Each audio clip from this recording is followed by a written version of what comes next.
स्वागत है। आज मेरे साथ इस प्रेस कॉन्फ्रेंस में आम आदमी पार्टी शिक्षा विंग के प्रदेश उपाध्यक्ष सतबीर गोयत जी और जिला अध्यक्ष रंजीत उप्पल जी मेरे साथ इस प्रेस कॉन्फ्रेंस में मौजूद हैं। साथियों, ऐसा लग रहा है कि हम लोग चुनाव आयोग के खिलाफ चुनाव लड़ रहे हैं। तैयारी तो थी भारतीय जनता पार्टी के खिलाफ चुनाव लड़ने की, लोगों के बीच उनकी नीतियों की गलतियां ले जाने की, लेकिन अब ऐसा लगने लगा है कि एक तरफ बीजेपी सरकार और चुनाव आयोग खड़ा है और एक तरफ आम आदमी पार्टी और आम आदमी खड़ा है। मैं ऐसा इसलिए कह रहा हूं क्योंकि कैथल में चुनाव आयोग इस चुनाव की शुरुआत से ही मनमानी कर रहा है, अपने तरीके से चुनाव प्रक्रिया को चलाने की कोशिश कर रहा है। शायद यहां के निर्वाचन अधिकारी को सरकार या बड़े मंत्रियों नेताओं की शह प्राप्त है, इसलिए उनके ऊपर कोई कार्रवाई भी नहीं होती है। चुनावी कार्यक्रम की परमिशन मांगने पर जो गालियां लिखी गई थी, उससे पूरी दुनिया में भारत की चुनावी प्रक्रिया को ठेस पहुंची, छवि खराब हुई पूरे देश की। लेकिन उसके बावजूद भी कोई सबक चुनाव आयोग के अधिकारियों ने नहीं लिया। बैलेट चुनाव में जो 85 साल से ऊपर की उम्र के लोगों और विकलांग व्यक्तियों के वोट डलवाने के लिए बैलेट प्रक्रिया शुरू की गई है, उस बैलेट प्रक्रिया में जबरदस्त तरीके से धांधली चल रही थी, जिसमें बैलेट बॉक्स के ऊपर सील नहीं लगाई गई थी। चुनाव आयोग जिसमें तथ्यों को छुपा रहे थे चुनाव आयोग के अधिकारी। और जब आम आदमी पार्टी के नेता मास्टर सतबीर गोयत जी ने, जो खुद भी इलेक्शन ड्यूटी कर चुके हैं, 25 साल तक सर्विस में थे, बार बार इलेक्शन ड्यूटी की है, इसलिए उनको मालूम है कि क्या निटिग्रिटीज होनी चाहिए और चुनाव की गोपनीयता को बनाए रखने के लिए मिनिमम क्राइटेरिया क्या होना चाहिए। उन्होंने जब उसको इंगित किया कि किस तरह की कमियां हैं इस प्रोसेस में, तो चुनाव आयोग ने उन कमियों को दुरुस्त करने की बजाय मास्टर सतबीर गोयत जी पर ही एफआईआर दर्ज कर दी। इसका मतलब ये कि चुनाव आयोग भय पैदा करना चाहता है, ऐसा माहौल बनाना चाहते हैं चुनाव आयोग के अधिकारी कि वोटिंग वाले दिन अगर कहीं पर गड़बड़ हो भी रही हो तो लोगों को ये मैसेज देना चाहते हैं कि चुप रहिए वरना आपके खिलाफ एफआईआर कर देंगे। हम आज आपके सामने कैथल चुनाव आयोग कार्यालय की तरफ से जो एफआईआर दर्ज की गई है, जो एफआईआर दायर कराई गई है, वो पूरी तरह से झूठ का पुलिंदा है।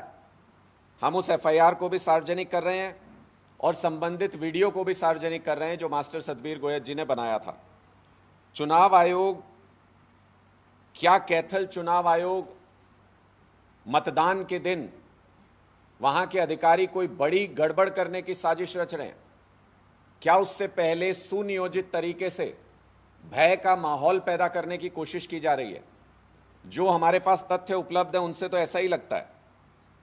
एफआईआर के मुताबिक, जो हम अभी सार्वजनिक करेंगे आपके सामने, मेरे पास वो एफआईआर भी है। एफआईआर के मुताबिक ये कहा गया है कि मास्टर सतबीर गोयत जी ने वोट डालने का विरोध किया और सरकारी काम में बाधा पैदा करने की कोशिश की। वो पूरा वीडियो अगर आप देखेंगे, हमारे पास पूरे प्रक्रिया की वीडियोग्राफी है और उसमें वोट डाला जा चुका है।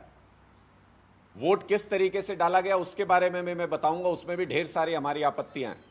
लेकिन मास्टर सतबीर गोयत जी चूंकि 25 साल खुद सर्विस कर चुके हैं, सारी निटिग्रिटीज का मालूम है इनको, इसलिए ये मूक दर्शक बन के इन्होंने पहले पूरी प्रक्रिया को देखा और जब वोट मतपेटी के अंदर डाल दिया गया, उसके बाद इन्होंने वीडियो बनाते हुए प्रक्रिया के ऊपर सवाल उठाया कि मतपेटी के ऊपर जो लॉक लगा हुआ है उसके ऊपर कोई सील नहीं है, उसकी चाबी तो इन्हीं चुनाव अधिकारियों के पास है, चाहे तो वापस जाते हुए रास्ते में खोल लें उसको।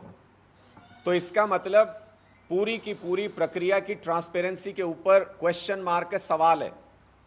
उसको दुरुस्त करने की बजाय चुनाव आयोग ने अपनी सफाई दी। एफआईआर में दूसरी बात यह भी लिखी है कि काम में बाधा डाली। जो मैंने आपको बताया कि जब मास्टर सतबीर गोयत जी वो वीडियो बना रहे थे तो इन्होंने कहा भी कि जो ये कर्मचारी आए हुए हैं वोट डलवाने, इनका दोष नहीं है, इनको जैसे ऊपर से दिशा निर्देश हैं ये वैसे काम कर रहे हैं। दिशा निर्देशों की खामी के ऊपर हमने सवाल उठाया और चुनाव आयोग ने उसमें यह कहते हुए सफाई दी। मैं पहले आपको वो तस्वीर दिखा दूं जो उस दिन मास्टर सतबीर गोयत जी ने उस वक्त जो वीडियो बनाया था। ये वो बैलेट बॉक्स है जिसके ऊपर ये हाथ सतबीर गोयत जी का ये दिखा रहे हैं कि ताले के ऊपर कोई सील नहीं लगी है। अब इसमें क्या गलत किया अगर मास्टर सतबीर गोयत जी ने बता दिया कि ताले के ऊपर कोई सील नहीं लगी है। ये वो तस्वीर है जब बिना सील के इस बैलेट बॉक्स के अंदर वोट डाला जा रहा है। ये चुनाव अधिकारी का हाथ है। ये भी फॉल्ट है, जब एक बार बैलेट पेपर पे वोटर ने वोट दे दिया तो ये उसी के हाथ से मतपेटी में जाना चाहिए था। हमारे पास वो वीडियो भी उपलब्ध है जिसमें कई मिनटों तक ये बैलेट वोट डलने के बाद अधिकारियों के हाथ में खेलता रहा। उस वोट को कभी बैलेट को खोल के देखा जाता, कभी उसको फोल्ड कर दिया जाता। इसका मतलब वोट डालने के बाद जो अधिकारी हैं उनके हाथ में बैलेट पेपर था, उन्होंने उसको फोल्ड अनफोल्ड किया, मतलब उन्होंने देख लिया कि किसको वोट दिया है। तो फिर गोपनीयता क्या रही? तो फिर आप जो वो डब्बा बना के ले जाते हैं, घर में रखते हैं कि उसके पीछे जाके वोट डाल लो, तो फिर उसका पर्पस और फायदा क्या रहा? ये पूरी की पूरी प्रक्रिया विशिएटेड है। लेकिन चुनाव आयोग ने अपनी तरफ से सफाई देते हुए ये कहा, और ये बयान भी है, मीडिया के अंदर भी छपा है। चुनाव आयोग के अधिकारी ने कहा कि हमारे पास सील लगाने के कोई निर्देश नहीं है। उन्होंने स्पष्ट तौर पे ये कहा कि हम निर्देशों का पालन कर रहे थे, हमारे पास बॉक्स के ऊपर सील लगाने के कोई निर्देश नहीं है। तो जिस बूथ की अभी मैंने आपको तस्वीरें दिखाई, उसके अलावा भी बहुत सारे बूथ पर पोलिंग हुई थी। अब एक एक करके मैं आपको वो दूसरे जगहों की तस्वीरें दिखा रहा हूं। आप खुद देखिएगा कि सील लगी है कि नहीं लगी है। इस बूथ पर तो सील लगी थी, तो अगर निर्देश नहीं थे सील लगाने के, तो क्या ये अधिकारी निर्देशों का पालन नहीं कर रहे थे? इस एक दूसरे बूथ पे भी सील तो लगी हुई है, क्या ये अधिकारी निर्देशों का पालन नहीं कर रहे थे? इस एक और बूथ पे जहां वोटर वोट डाल रहा है, यहां भी बॉक्स के ऊपर सील लगी हुई है, तो क्या ये अधिकारी भी निर्देशों का पालन नहीं कर रहे थे? एक और बूथ है जिस पे सील लगी हुई है, एक और बूथ है जिस पे सील लगी हुई है। हमने अब पूरे कैथल का रिकॉर्ड खंगाल के देख लिया। सुनियोजित तरीके से कुछ जगहों पे बॉक्सेस के ऊपर सील नहीं लगी हुई थी और कुछ जगहों पे सील लगी हुई थी। इसका मतलब ये एक सुनियोजित साजिश थी बैलेट पेपर्स के अंदर गड़बड़ करने की। मैं आज चुनाव आयोग के अधिकारियों से ये पूछना चाहता हूं कि उनके जो निर्देश उनके पास आए थे, उनमें से कौन सी तस्वीर उन निर्देशों के मुताबिक है? ये दोनों तस्वीरें मेरे हाथ में हैं।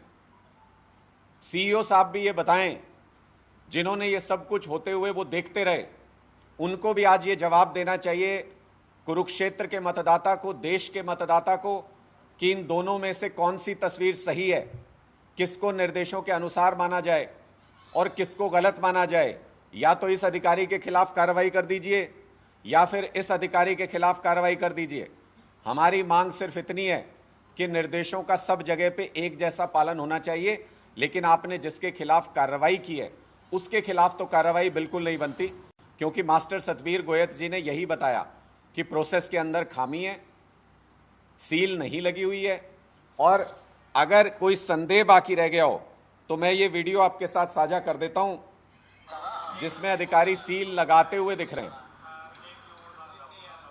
तो इसका मतलब सील तो लगती है और लगनी चाहिए। तो जिस अधिकारी ने सील नहीं लगाई थी उसके खिलाफ कार्रवाई क्यों नहीं की गई? किसके इशारे पर चुनाव आयोग के अधिकारी कैथल के अंदर काम कर रहे हैं और शुरू से कर रहे हैं? यह इत्तेफाक नहीं हो सकता कि दोनों घटनाएं एक ही जगह पर हुई हैं। गालियां भी वहीं पर लिखी गई थी और उसके बाद एफआईआर भी वहीं पे दर्ज कराई गई है। क्या भारतीय जनता पार्टी के नेताओं के, सरकार के, मंत्रियों के, मुख्यमंत्री के दबाव में चुनाव आयोग के अधिकारी काम कर रहे हैं? ये हमारा सीधा सीधा सवाल है। और साथ ही हम ये भी पूछना चाहते हैं कि अब जब मतदान होगा 25 तारीख को, तो क्या करना चाहिए जो वहां पे पोलिंग एजेंट्स जाएंगे? क्या करना चाहिए जो वहां पे लोग वोट डालने के लिए जाएंगे। अगर कहीं बूथ कैप्चरिंग हो रही हो, अगर कहीं गलत तरीके से मतदान हो रहा हो, अगर कहीं फर्जी मतदान किया जा रहा हो, तो चुनाव आयोग कृपया हमको यह स्पष्ट करे कि उसके खिलाफ ऑब्जेक्शन करना है या नहीं करना है। कहीं ऐसा तो नहीं कि हम उसके खिलाफ आपत्ति करें और आप हमारे सारे एजेंट्स के खिलाफ एफआईआर दर्ज करा दो। यह स्पष्ट तौर पे चुनाव आयोग को बताना चाहिए, क्योंकि लोकतंत्र के अंदर जवाबदेही सबकी होती है। अगर पॉलिटिकल पार्टी को जवाब देना पड़ता है तो चुनाव कराने की जिम्मेदारी चुनाव आयोग को है, निष्पक्ष चुनाव कराने की जिम्मेदारी उनके ऊपर है। अगर निष्पक्षता नजर नहीं आती तो चुनाव आयोग को भी इसका जवाब देना पड़ेगा। हम बार बार, मैंने पहले भी प्रेस कॉन्फ्रेंस करके कैथल में इस सवाल को उठाया था, चुनाव आयोग की तरफ से उसका जवाब एफआईआर के रूप में आया। हमने फिर सवाल को उठाया, चुनाव आयोग की तरफ से कोई अभी तक कार्रवाई नहीं हुई। आज हम यहां से आप सबके समक्ष इस मुद्दे को रख रहे हैं और दूध का दूध पानी का पानी आपके सामने है। चुनाव आयोग ये तय करे कि अधिकारी के खिलाफ कार्रवाई करनी है या एक गलत मैसेज लोगों के बीच में देना है कि गलत तरीके से मतदान कराने, चुनाव प्रक्रिया का पालन नहीं करने, गोपनीयता को भंग करने के जो दोषी हैं उनके खिलाफ कार्रवाई न करके जो विसल ब्लोअर है उसके खिलाफ चुनाव आयोग कार्रवाई करता है। भय का माहौल पैदा करना चाहते हैं। इस बात को लेकर के लोगों के मन में शंका है और इसका निवारण करना चुनाव आयोग के हाथ में है, उनको करना पड़ेगा। अगर नहीं करेंगे तो हम इस लड़ाई को अंतिम समय तक लड़ते रहेंगे। हम इस लड़ाई को आगे लेकर के जाएंगे। हम अपने मुंह पे टेप लगा के और बेड़ियां पहन के हम फिर प्रदर्शन करेंगे, क्योंकि हमारे हाथ पांव मुंह बांधने का काम चुनाव आयोग कर रहा है। या तो वो इस बात पर अपनी स्थिति स्पष्ट करे, चुनाव आयोग बयान जारी करके बताए कि दोनों में से कौन सा तथ्य सही है, या फिर हमारे पास कोई और रास्ता नहीं बचेगा इस मुद्दे के ऊपर प्रदर्शन करने के अलावा। पूरी दुनिया का मीडिया, पूरे देश का मीडिया इसे देख रहा है। पूरी दुनिया के लोगों की भारत के चुनाव के ऊपर नज़र है। मेरी चुनाव आयोग से गुजारिश है कि चुनाव की इंडिपेंडेंस को बनाए रखने के लिए, चुनाव की गोपनीयता को बनाए रखने के लिए कृपया उचित कार्रवाई करें। जो भी दोषी अधिकारी हों उन पे उचित कार्रवाई करें, और अगर चुनाव को, बैलेट पेपर के चुनाव को रद्द करके वो वोट दोबारा डलवाने पड़े तो वो भी डलवाए जाएं। जिन जिन बैलेट बॉक्स के ऊपर सील नहीं लगी थी उनको आइडेंटिफाई करके। आपके कोई सवाल है तो आप पूछ सकते हैं।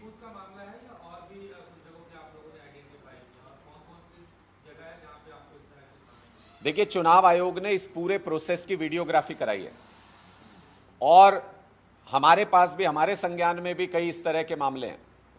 लेकिन जब चुनाव आयोग ने वीडियोग्राफी कराई है तो इसीलिए तो कराई थी कि अगर उसके अंदर कोई खामी हो तो उसको आइडेंटिफाई किया जा सके। सारा डेटा चुनाव आयोग के पास है, सारी निर्वाचन अधिकारी के ऑफिस में सारी वीडियोग्राफी मौजूद है। हम सिर्फ ये मांग करना चाहते हैं कि ऐसे बूथ को जहां जहां बैलेट बॉक्स के ऊपर सील नहीं लगी थी उसको आइडेंटिफाई करके न सिर्फ अधिकारियों के ऊपर कार्रवाई की जानी चाहिए, बल्कि उस चुनाव को रद्द करके दोबारा उन बूथ के ऊपर वोटिंग होनी चाहिए। वो हम आपको प्रेस रिलीज के माध्यम से बूथ नंबर भी आपके साथ साझा कर देंगे। जो एफआईआर के अंदर भी बूथ नंबर लिखा हुआ है, ये एफआईआर भी हम आपके साथ साझा कर रहे हैं। ये फोटो भी हम सारे आपके साथ साझा कर रहे हैं। और चुनाव आयोग, मैं बार बार कह रहा हूं, चुनाव आयोग के पास पूरे प्रोसेस की वीडियोग्राफी है। अगर इंडिपेंडेंट तरीके से चुनाव आयोग चाहे तो आज शाम से पहले कार्रवाई कर सकते हैं। लेकिन अगर चुनाव आयोग यही चाहता है कि जो शिकायत करेगा उसके खिलाफ एफआईआर कर देंगे तो ये सही तरीका नहीं है। ये सिर्फ और सिर्फ हमारी पार्टी के, हमारे नेताओं के मन में भय पैदा करने की कोशिश कर रहा है चुनाव आयोग। लेकिन चुनाव की निष्पक्षता को बनाए रखने के लिए और चुनाव के न्यूट्रलिटी को बनाए रखने के लिए हमको जो भी संघर्ष करना पड़ेगा हम उस संघर्ष को करेंगे। ये एफआईआर तो कोई हमारे लिए कोई मुद्दा ही नहीं है। ये कोर्ट में 1 मिनट नहीं ठहर सकती।